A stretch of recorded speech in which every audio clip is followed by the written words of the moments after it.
What if I told you that doom scrolling every day is literally rewiring what your brain expects from life? Most people completely misunderstand dopamine. It's not a pleasure chemical. It's not the thing that makes you feel happy. Dopamine is a learning signal. It tracks whether something is better or worse than you expected. In the 1990s, neuroscientists showed that dopamine neurons don't fire most when you get a reward. They fire most when a reward is better than predicted. This is called reward prediction error.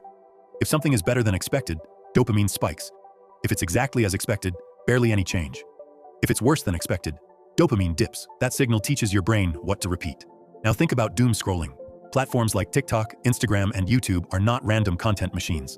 Their algorithms are designed to learn exactly what keeps you watching. Every swipe is a slot machine pull. You don't know which video will be amazing, shocking, funny, or emotionally intense.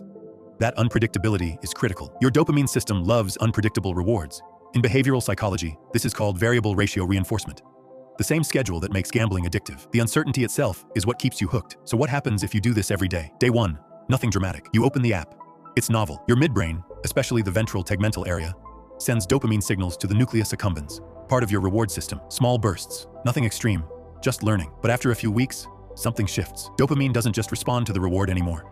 It shifts to the cue, just seeing your phone light up, just feeling bored, just sitting alone for a second. Before you even open the app, dopamine starts rising in anticipation. Now your brain has learned, this behavior might give me something good, not guaranteed. But maybe, and maybe is powerful. After a few months of daily doom scrolling, the changes become more subtle but more important. First, your baseline expectations shift. When your brain is used to rapid, high-frequency novelty, new video every 10 seconds, slower rewards start to feel underwhelming. Reading a book, studying, having a calm conversation, they're not less valuable. But compared to constant stimulation, they feel flat. This isn't because your dopamine is depleted. There's no strong evidence that normal social media use permanently damages dopamine neurons like drugs, such as cocaine, can. The difference is scale. Drugs flood the brain with supraphysiological dopamine. Scrolling doesn't. The real issue isn't damage, it's training. You're training your brain to expect fast, unpredictable rewards. Second, attention starts fragmenting. The prefrontal cortex, responsible for focus and impulse control, is constantly interrupted. You get used to switching context every few seconds. Over time, sustained focus feels harder, not because you're incapable, but because you've practiced rapid shifting instead of deep engagement. Third, doom scrolling specifically adds another layer. Threat. Unlike neutral scrolling, doom scrolling is often negative. Bad news, conflict, fear-based content, outrage.